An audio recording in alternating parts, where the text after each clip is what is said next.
And welcome everybody to another off-season edition of Spits and Suds. I'm Gavin Spittle of 1053 The Fan.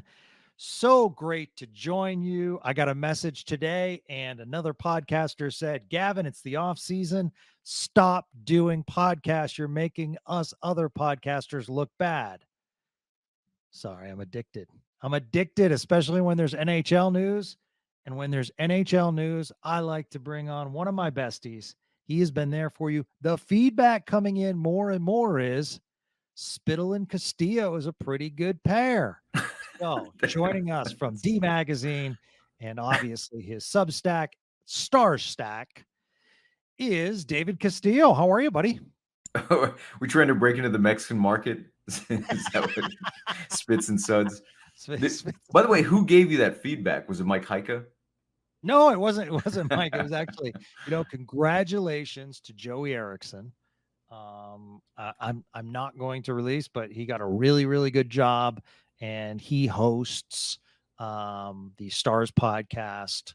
Oh God, that's so bad. Locked On podcast. Locked On podcast. Yeah. Thank you, David. Mind blank. Joey's a great guy. Used to work at the Fan. Had him on this podcast several times, so he was just joking around, but I think it's great, and he's doing off-season podcasts. So check out Joey on Locked On Stars. So the great thing about it is, in the last year, I think we've all grown where we were at a point where we weren't really, we're like, okay, where's the Stars coverage? I think Heika is a senior staff writer. He's putting out some awesome player profiles in the off season. So credit to Mike Heika, and check him out on NHL.com or, the Dallas Stars website. We have you on D Magazine. Sean is doing awesome work, and he's all over the place. Sean's going to join us later this week.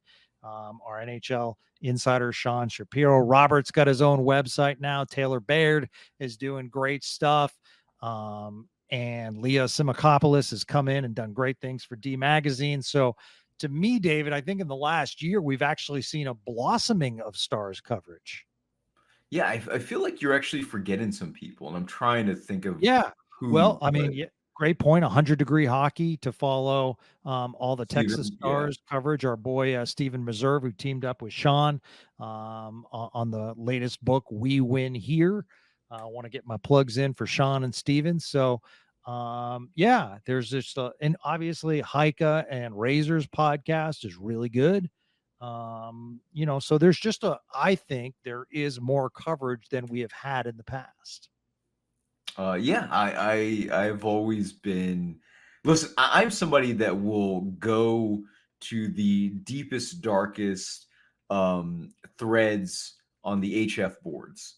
So I am here for those that don't know, right? How can I describe the HF boards? It's like an angrier, more educated Reddit, if you will. So I'm here for like every piece of Stars content that I can find. It's kind of one of the things that inspired me to like write about Dallas to begin with. Just going to every comment section, being extremely online, and just that being my my vice essentially. So like it's cool how it feels like it's growing, maybe not in the way that it deserves, but growing in the way that we want. Yeah, absolutely. And selfishly, we're trying our best at Spits and Suds, and we truly appreciate all the support that you guys continue to give us. We were talking before the program about leaving comments on Apple, and there are some wonderful comments, and, checking it out, 5 stars. That's super cool. You guys really put the tank on, full as far as, momentum to do this program based on your comments and everything. So, by the way, 5 stars out of how many reviews, Gavin? 69. What? I did not think you were going to actually answer that on here. Late night Spits and Suds.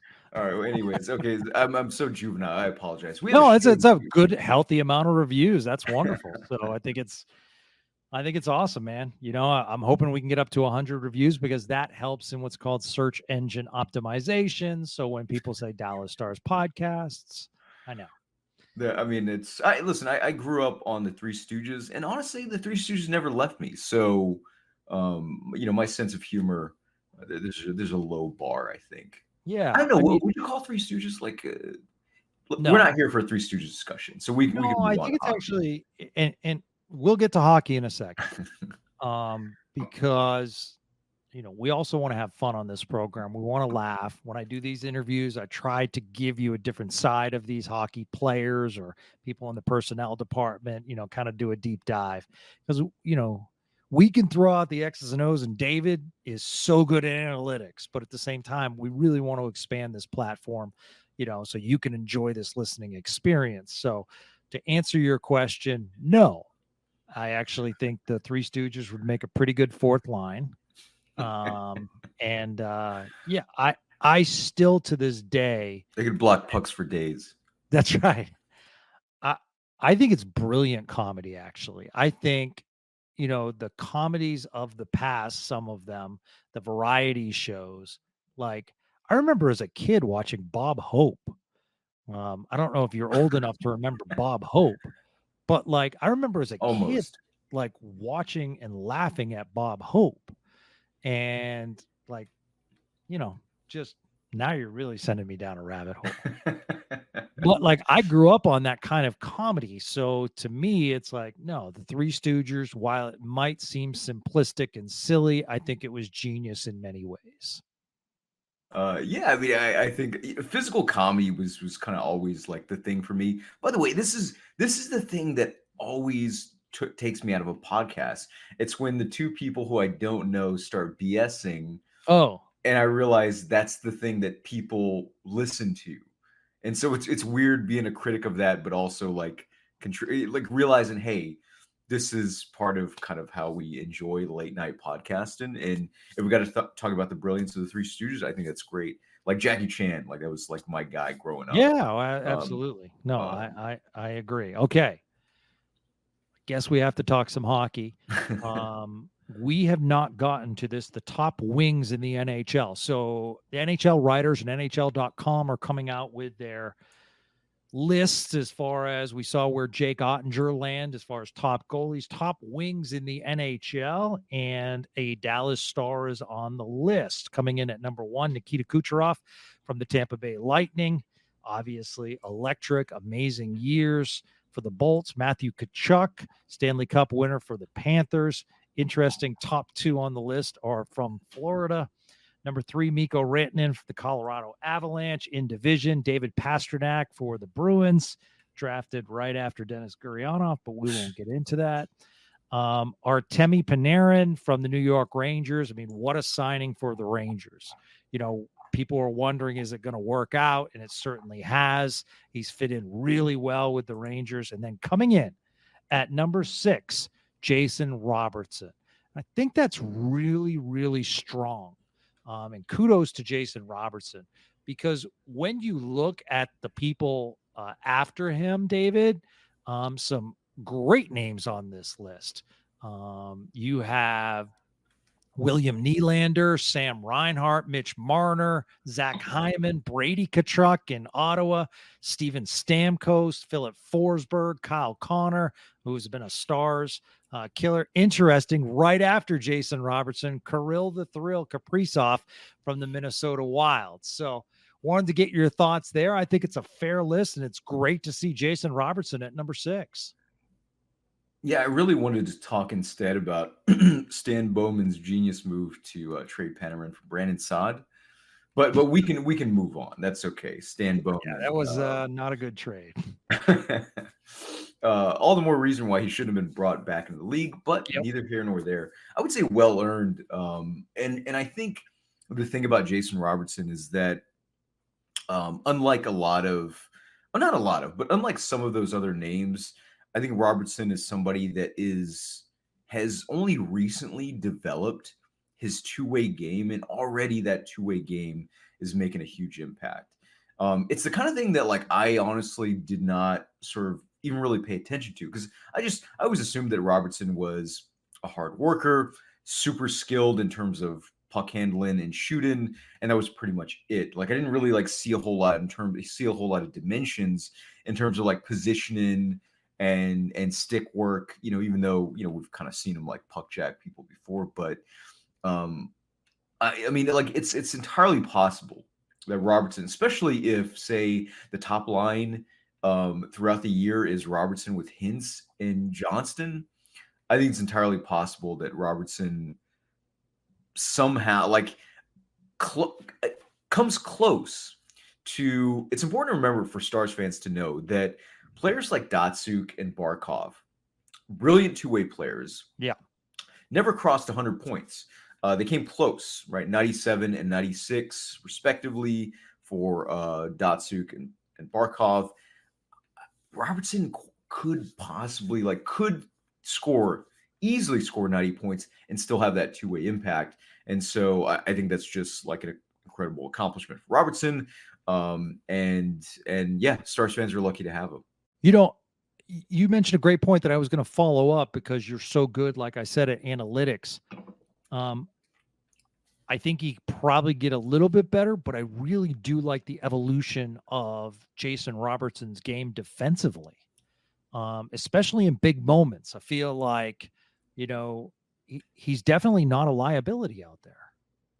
And I think it's tough for Stars fans to kind of process, right? Because he defined himself offensively, and so the expectation is that, well, listen, if you're the top dog, you need to score a lot when it matters most, and that I think that's part of being one of the top guys, the number one guy, really their most I think elite offensive talent, but also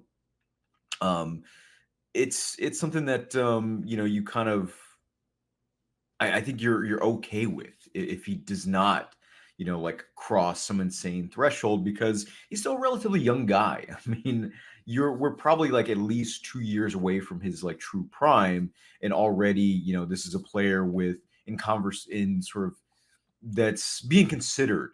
Yep. For things like the Selke, in addition to just casually scoring 80 plus points a season. So yeah, I really don't. I think there were things that I would have liked to have seen more of from Robertson, but also I'm not looking to gift horse in the mouth on this. Yeah, probably a different topic for another time, but with the Austin Matthews, the changing of the guard as far as Tavares dropping the C in Toronto and it going to Austin Matthews, it did make me think, okay, if Jamie Benn doesn't re-sign here, which I personally think he might, what is the future for the C in Dallas? And I think Jason Robertson's clearly a top candidate for that. You don't think it's going to go to Heiskanen? I think it certainly might. It's interesting. I guess it just depends what you're defining as a captain and what that captain definition is. Are you looking for leadership in the room? Are you looking for someone to rile up the troops? Are you looking to do, what happens on the ice, show you by example? That would lead to Heiskanen. I mean, to me, I think it should and probably will be Heiskanen. And this is not me relying on insider info or having any special insight. Just Heiskanen has been. I mean, this is a guy that, for as much as we want to, hey, we're a small market team and nobody really pays attention to us. People know how good Elliot Friedman, has Heiskanen's full backing, and I my quote unquote bold prediction is that Heiskanen does win the Norris. I don't think he's going to win the Norris because he scores a lot of points. I think it's just going to be my personal claim, something that happens, and I think someone like Heiskanen, who plays such a critical position at such a high level. When I wrote that piece a couple of weeks ago for D Magazine about how the defense was going to be fine, I think, I definitely got some, I got a little bit of smoke because they're like, what are you, crazy? We lost Tanev. What are we going to do? Yeah. And I always go back to the fact that under Heiskanen's entire tenure, Dallas's defense is rated really well. And I think that says a lot about just how elite he is. And even I kind of take that for granted sometimes.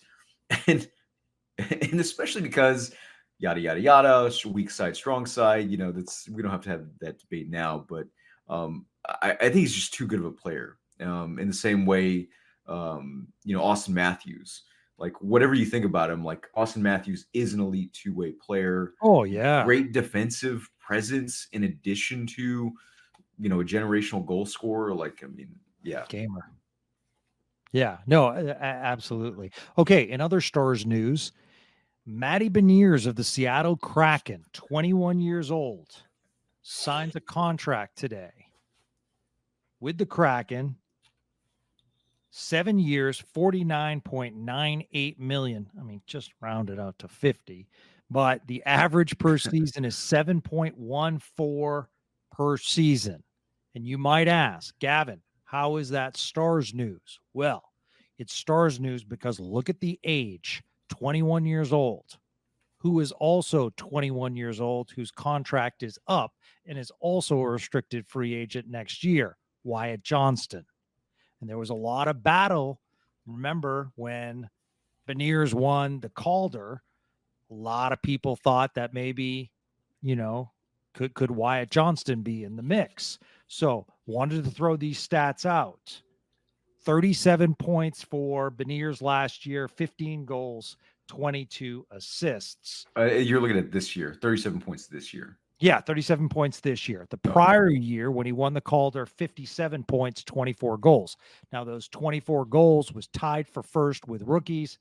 The 57 points led rookies. Now, Wyatt Johnston this year, 65 points, 32 goals, 33 assists, and as we know, big time in the NHL playoffs. So, to me, and I think this is a legit point, to me, if I'm Wyatt Johnston's camp, this is a tremendous comparable. Same age. This guy won the Calder. I think my guy's a better player. To me, the starting point for a Wyatt Johnston contract now has gone over $7 million per year. Yeah, I do like. Let me just say, I do have a bone to pick with Stars fans, which I feel like Stars fans don't give Matty Beniers enough credit. Like I saw a little bit of that, in the comments in response to your tweet, which is, I mean, Johnson only has, right? Johnson is the same age as Beniers, only has 12 more points. Now that's still more, but 12 more points over, their 2 seasons is not like a ton. And Beniers only played 70 games this past year. Yeah. So listen, Beniers to me, he's the real deal. Like I think, yes, he had a bad season, but Seattle as a whole had a bad season. And plus I like Beniers, his draft year. I think he's kind of like a poor man's Celebrini, where I think he's just a strong two-way pivot. And in many ways, I think he's very similar to Johnston. Now, do I think Johnston is better? Yes, absolutely. However, I don't think it's that big of a gap. So here's my question for you and Stars fans, right? So Evolve in Hockey has a contract projection for Wyatt Johnston, which is, if it's 8 years, right, 8.8 million per year. Yep. For 8 years. Now, is that fair value, Gavin? I think so, because I was between 8.5 and 9 with my new projection. Even if he had, say, like a 50-point season this year. Yeah, I mean, yes. Yeah, I mean, I think, I've seen enough of Wyatt Johnston.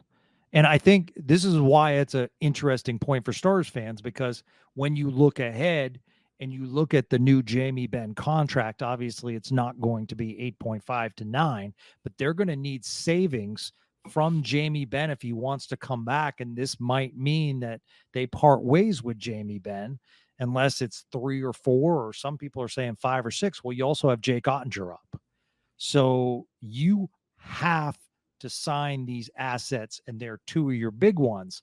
So the Beniers contract to me is a point where, unless Wyatt Johnston wants to do a short bridge like Jake Ottinger just did, to me, I am looking at that 8.5 million area. And I agree, like in general, to me, there's so many dimensions to John. It's kind of, I know that there's probably, not to kind of spoil, I guess, maybe like some of the other topics we may cover, but, you kind of have to accept, like, if a contract is going to be worth it, you have to kind of just sort of trust the crystal ball. Like the same way Ottawa did with, say, Jake Sanderson, or Dallas did with John Klingberg. You don't always need a ton of games to know. Like when you know. With Wyatt Johnston, yeah, if he had like next season, he had kind of like a down year for him, say like 55, maybe even 60 points. I would still feel like, you know what, yeah, 8+ million per year is worth it because he's super young. He's going to get better. And there's just everything to love about his game. I mean, this is just he really is just kind of the ideal center in the modern game. And he's not even a guy that I would say has like elite skating per se. He's just yeah, I mean, it's just a big brain. He's just a galaxy brain out there. Yeah. Yeah. In other Stars news, because it's intra-division, the St. Louis Blues are active in the restricted free agent market. So the question is, David Castillo, is the door starting to crack open as far as restricted free agents getting other offers? Because Phillip Broberg said him and his agent thought St. Louis was the best place for him. And because he said he received, quote, several offer sheets. So I find that interesting. So here's the contracts. And I think it's very smart of Doug Armstrong, whether it pans out or not. And this is one of the confusing things. I'm not sure why. And the players have to accept it. But I'd be interested to find out, were there any offer sheets to Thomas Harley's contract? And here's why. Because if I'm a team and I'm looking for a puck moving potential 1-to-1 D man, and I see the Stars salary cap future in the situation, I might overpay for Thomas Harley by $1 million or $2 million and make the Stars kind of call their bluff. So that's just a thought out there. But Phillip Broberg, Dylan Holloway, both were on the Edmonton Oilers playoff run. So Stars fans are probably familiar with those names. 2-year deals each. As I mentioned, both were restricted, $4.58 million per year for the 23-year-old D-man and Broberg. So St. Louis gets a very young defenseman. Holloway, $2.29 million. He's only 22. So St. Louis, a team with former Stars GM Doug Armstrong, kind of building with a 22 and 23-year-old. Yeah, I love it for St. Louis. I wrote a pretty extended rant about this particular news at the Star Stack this week, in part because it was just, to me, this is exactly the kind of thing that is preventable for NHL teams. That if you give a proper leash to your developing players and don't pretend like their one mistake is going to lose you games, then you play them so you can just simply learn more. Like, what is learning more worth? Now we know exactly what learning more is worth, which is that if you fail to do it, well, then you end up just losing them for nothing. Yeah. Technically not nothing, right? They got picks. But, I mean, Broberg was a guy that was in their top 4. And to me, Broberg is a solid, like, I loved him, like, in his draft year. Was a little skeptical over what I saw, because I do watch, I'll every now and then I'll watch AHL games and I try to kind of pay attention to prospects. But I also thought he looked good in the playoffs. So Broberg may not be a certified top 4, but he's somebody that can very easily develop into that. And for $4 million, yeah, absolutely. That's just barely more than Matt Dumba and Ilya Lyubushkin's contracts. So I think it's just fantastic work on St. Louis' part. And then same thing with Holloway. Like, yeah, is it a little much for a player with his production? A little bit. Does he have potential to grow? Yeah, and I think he will. I think he's quite talented. Also, Edmonton is paying over twice that with the Evander Kane contract. And Kane would probably give you similar production at this point in his career as Dylan Holloway. Difference being Holloway has upside. So just awful management on Edmonton's part. And you can kind of blame the interim GM Jeff Jackson for some of that, who prioritized those veteran sign-ins, which I like some of those sign-ins, but it's just in the grand scheme of things, you didn't need to do that. And I don't think Dallas is in danger of that situation with Harley, precisely because they've just managed the cap better. And it also, like, the other thing too is that, Dallas could easily get out of that. Even though they don't have like a ton of like movable contracts, I mean, it would be easy to like, just kind of shift out someone like Evgeny Dodonov, and then they're over 8 million over the cap. So, I mean, that's kind of part of it, right? Dallas just didn't put themselves in a position where Harley could be offer sheeted, whereas Edmonton did. Yeah, absolutely. In other big NHL news, a former Stars killer interdivision, Patrick Laine, who has 2 years left, 8.7 per year, wanted out of Columbus and got that wish. Don Waddell, the new GM of the Jackets, was like, hey, if you want to go, go. Go seek your own trade. And Montreal became a trade partner. So it is Patrick Laine along with a 2026 second round pick to the Canadians. In return, I think Columbus gets a nice little young defenseman who was a very good shot blocker in Jordan Harris. What are your thoughts on the deal, David? I've always liked Laine. And Montreal wasn't like my first choice. Like, I don't really care for they don't have like the centers that I think are going to truly maximize Laine. But they are better in this case, like Kirby Dach and Nick Suzuki are better playmakers than a lot of the players that Laine has traditionally played with. Like, spent a lot of time with Brian Little in Winnipeg, way too much time with Boone Jenner in Columbus. And so I think we're going to see a better Laine, I think, in part just because he's going to have better teammates. Yeah.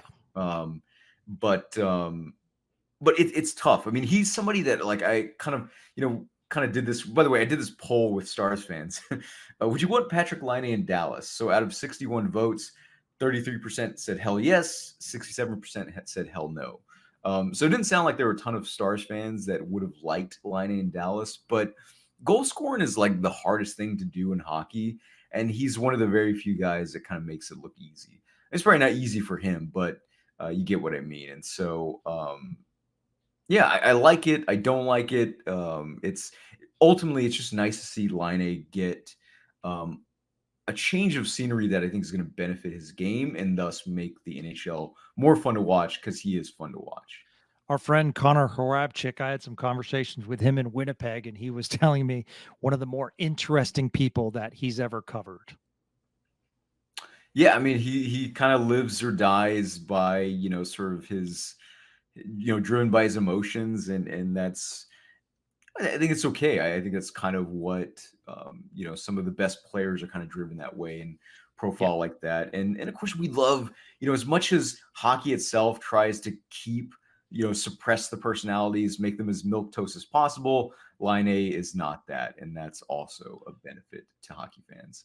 So Michael Moore asks on, reply to our tweet asking for questions. And he says, why are the Stars not making moves like this for Laine? Are they that confident in their young core?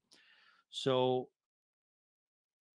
I think it's a great question, Michael. And I think David and I can explain it. One, the Stars are up against the cap. So fitting Laine in at that average per year would take a lot of cap wrangling, and it's late in the game to do that. Number two, and most importantly, so Columbus wanted to drop cap space, and they certainly did that. Columbus gave up a young defenseman who was going to get, playing time. And my question, and David, you can jump in, is who is the Stars' equal in that trade? And I've done a lot of thinking of it, and I might be wrong on this, David, but knowing Columbus, and obviously Stars fans have to take a step back and put themselves in the opposite arena. So if you're the GM and you're looking at the Stars and the roster, and you have, you're giving up a very good player in Patrick Laine, you're not going to say, okay, I'll take Lyubushkin. And that's nothing against Lyubushkin, but you're going to take somebody that's going to make your team better. And, listen, they're going to have to rebuild in Columbus, but at the same time, Harris, to me, brings something defensively. He's a tough defenseman, can block shots. So they got something in return. Who would that be in Dallas? And listen, this is why you don't do the trade part two. To me, it's Liam Bixel. If I was Columbus, I would focus on Liam Bixel and say, give me him. Because who else is on this team that they could give up that Columbus would say, okay, Maverick Bourque, and obviously you're not going to give up Maverick Bourque. So you go down the Stars roster and they just don't have a good trade in this mix unless, and Stars fans have to realize this, you have to give up something to get something. I mean, Bixel to me would not be like, to me, the equivalent of like, if we're using those comparisons and thinking about like Liam Bixel and what kind of what it would take. To me, like the maybe like the better corollary for Bixel is someone like closer to like Caden Gooley. And there's just no way that would have happened, right? Who's fantastic defenseman. I think you're looking at more of like an Aaron Aran. Oh man, I always butcher his name. Aaron Manetnian. Yeah. I think that's kind of what you would probably be looking for in addition to picks. But of course, Dallas would have required Columbus to take back salary, in which case that kind of another reason ups the ante. Yeah. So I mean, there was really like, so really, it's just real quick. Would you have wanted Patrick Laine in Dallas? No. If say it was just, oh well, here's Marchment and Dodonov, a high pick to make the cap work. We're not going to give up any like big prospects, but we will give you picks. Yeah, I mean, I think that's another road you could do is picks and prospects, but I think Columbus wanted an NHL ready player. But, you know, and I'm not saying like Harris isn't like, I'm not saying he's amazing, but I'm just saying it's a quality player that you're getting. And to me, it's like, you know, who would be a quality player that the Stars would give up if Columbus, in fact, would take prospects, or if you wanted to give a high, like they gave a second round pick, that's a quality draft pick as well. They really wanted to dump Laine into salary. Yeah, and that's another thing that you kind of that's also worth considering, which is that, well, you know, Columbus wasn't exactly in a sort of didn't exactly have leverage in this situation, right? Everybody knew that Laine kind of wanted out. And, you know, Don Waddell was just trying his best to kind of, give him a nice change of scenery while, getting some assets back. But also that's kind of the good thing about Dallas having a really terrible prospect pipeline now because they've all graduated. And so nobody's asking for like, somebody. And that's the other thing too, right? Which is that these players have made an impact just from the get-go. And, even though there's not going to be an episode on like Maverick Bourque and Liam Bixel, like these are two players that if they do make it, you're talking about like middle six and top four quality. So, and Jordan Harris is definitely not that. Yeah.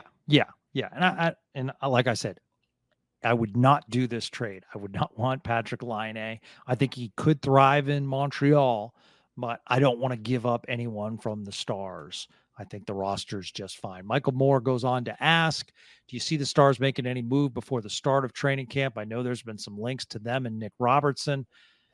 Stars have a lot of assets. The chance of them hitting to be good NHLers can't be very high. Why not move a couple of those pieces? Well, I guess the question is where does Nick Robertson fit in?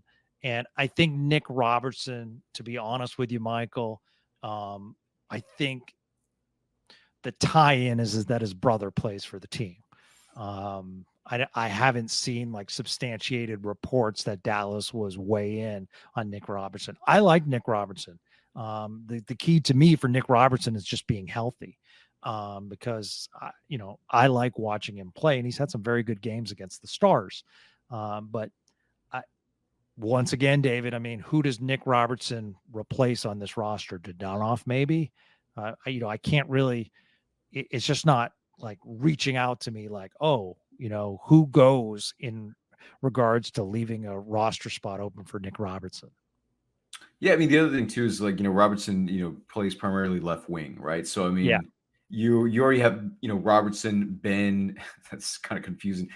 Jason Robertson, Jamie Benn, Mason Marchment, and now Colin Blackwell. I do like Nick Robertson like quite a bit. I mean, he scored, I can't remember what it was. Like he barely played any games and he scored like 14 goals or something like that. Like I absolutely think there's something there.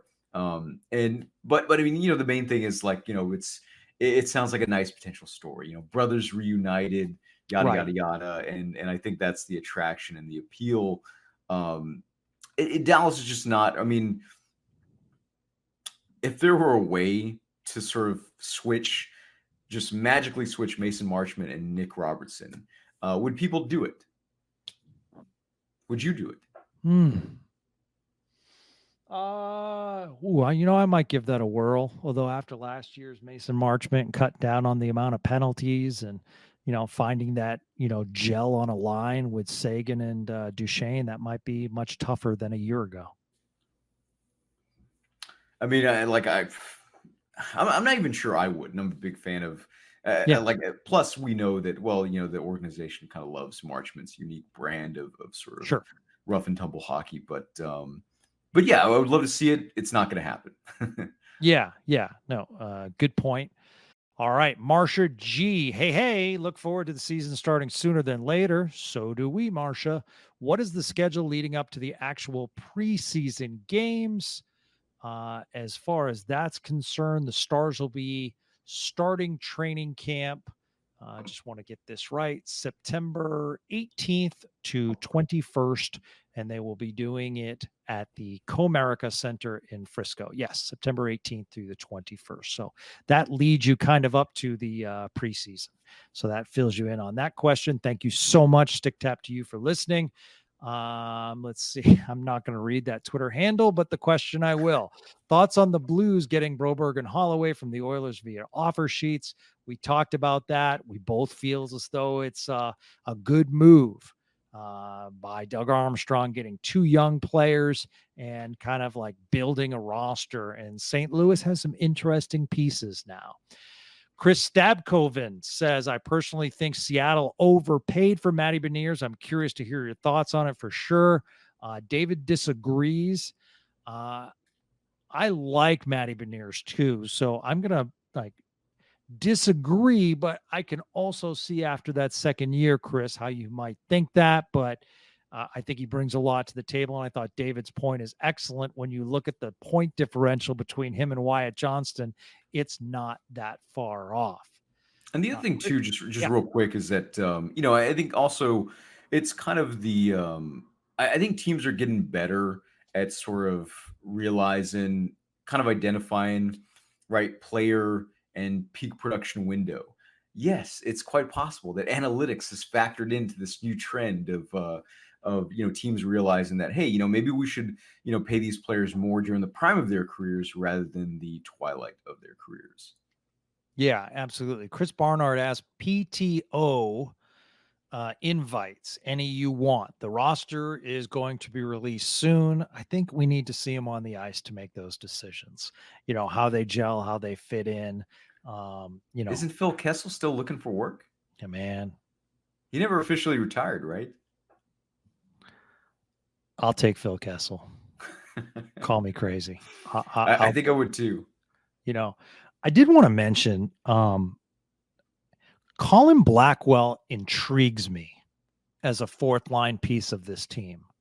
And I want to get your thoughts, David. There's been injury history.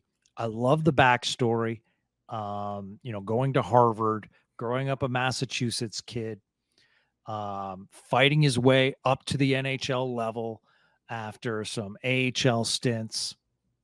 And watching him, watching some tape of him in Chicago, I kind of like his grit and I kind of like how he played. And granted, he was coming back from serious injury. So wanted to get your thoughts on the potential of Colin Blackwell as a fourth liner regularly. Like I've said, kind of mentioned before, like I am like a real big fan of Blackwell as a fourth line player. And I think there's quite possible like another universe where, he can play up the lineup, not like on the second or first line, but certainly like on the third line, because his main thing, and it kind of reminds me a little bit of sort of a less erratic Dodonov, where I think Blackwell's most underrated, or really like the skill that I think has allowed him to have an NHL career, despite being, kind of really just a role player, is his playmaking. He's a really low key playmaker, but still plays that sort of gritty style that you want in your bottom six. And there's absolutely like another universe where his prime was actually spent as maybe a top six forward on a team that, wanted that. I think playmakers tend to be really misjudged and underrated.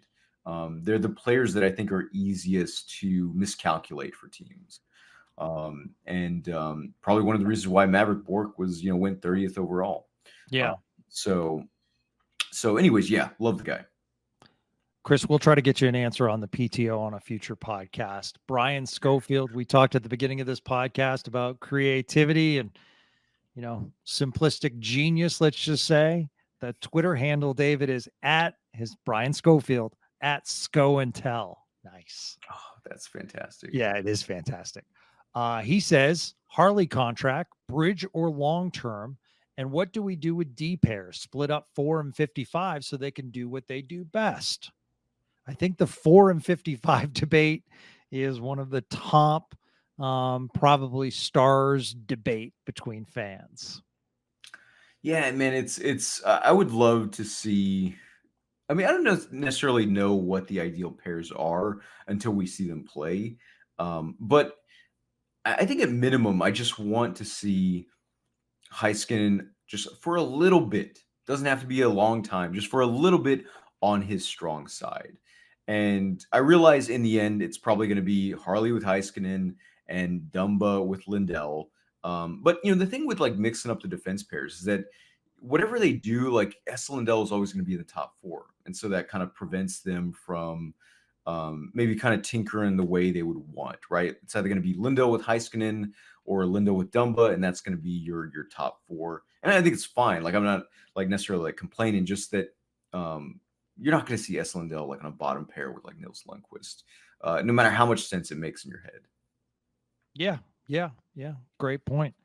Hey, man, I've really enjoyed this podcast. This has been. It's over. We covered a lot of ground tonight. This has been good. It's so fascinating to me. I'll end on this, that the NHL, Sean and I were talking about this, has become a 12-month sport, and it's in the news a lot more. And these moves are happening. And, it just seems as though the NHL is showing up more on headlines. And it seems as though, it's amazing to me that you win the Stanley Cup and then a week later you're in Vegas for the draft. So it was just like the NHL kind of kept the momentum. So what Sean pointed this out on his Twitter the other day, like, that's my bad. I jinxed it by saying August is a non-news hockey month. Because to be fair, offer sheets had a lot to do with that. Yeah. And I think that's good. I mean, I personally would like to see a lot of offer sheets being made. I think I'm surprised the players, of course, want to see it as well. Like, why not? Because you're going to make more money. Real quick question, because I know we have to go. But somebody asked me this for my mailbag the other day. Does Wyatt Johnston make Team Canada in the Four Nations face-off next February?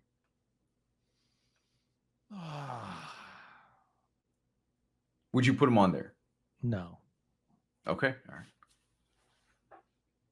I said no as well, but it's if it was just about like if it was a true meritocracy, I would probably have him over someone like Steven Stamkos. But yeah, you got to give Crosby the run. Right? Well, McKinnon, Crosby, McDavid. Johnson's not there yet. Exactly. As much as I would love to see like a Dallas Star, up there, all right. I counter with this: Jason Robertson for Team USA. Yeah, I think that's a given. Okay. I think that's and then of course Finland, Heiskanen, Hintz, they're going to be representing. Sweden, does Dallas? No, Dallas does not have anyone. Okay, but you say it's a given, and I understand, and I agree with you, but you have Matthews, you have Clayton Keller. Trying to think who else would be it from It's a given. it's a given. Never mind. Damn it. David, I prep before the show. So when you throw these questions out at me, I would have gone down all rosters and I would have had you Sweden. I would have had Finland. I would have had America. I would have had Canada lined up. But instead, you threw the curveball at me. Well, I assume that's what I'm here for because it's definitely not insight. No, don't say that. Okay, anything coming up on Star Stack? You did a great job of mentioning a recent article. What do we have coming up? Well, there'll be a piece next week for D Magazine. I actually don't know what the topic is, but Star Stack. Listen, it's been 3 articles every week. Even in August and it's September. It's tremendous. And so Thursday, I'm gonna finally put up my Liam Bixel mixtape. So basically, just gonna be kind of a rundown. Like 2 minutes of all of his best plays in defensive zone, all of his best rush defense plays, all of his best puck work, et cetera, et cetera. And that's what's that will be paid, however. So yeah. I mean, you can subscribe to David's Substack, and just like you can subscribe to Sean's Substack, and they're providing some great intel on your Dallas Stars. I'll end with this question then, David. Barring injury, since you're coming out with an article on Liam Bixel, when would you foresee him getting the call up to the main roster? I would say Thanksgiving. I feel like that'll be enough time for for DeBoer to in Dallas to realize, hey, this goulash is working fine, but we have room to tinker. It's not like Labushkin and Dumba are like these great big shakes or anything like that. And to me, the other thing too is that I just imagine he's going to be very successful in the AHL, in part because they had some really good, the Texas Stars made some really good veteran signings with Capiobanco, Cole Lind, probably butcher's name, but he's going to have, even though Texas lost a lot, Bixel's going to have a lot to work with, and he's going to look good in doing so, in part because, again, I'm more bullish than Bixel than most. And I want to be clear about my bias because it is a bias. That's kind of the lens through which I view Bixel. I feel like I've seen enough to say this is a top 4 defender. This is a very good top 4 defender. And so could I be wrong? Yeah, absolutely. But to me, he's going to look good in the AHL, just like he was last year, just like he looked great in Sweden. And they're going to realize that and be like, all right, well, let's just give him a test run. Yeah, it's going to be interesting, but it's so much fun. We did this with Maverick Bork last season.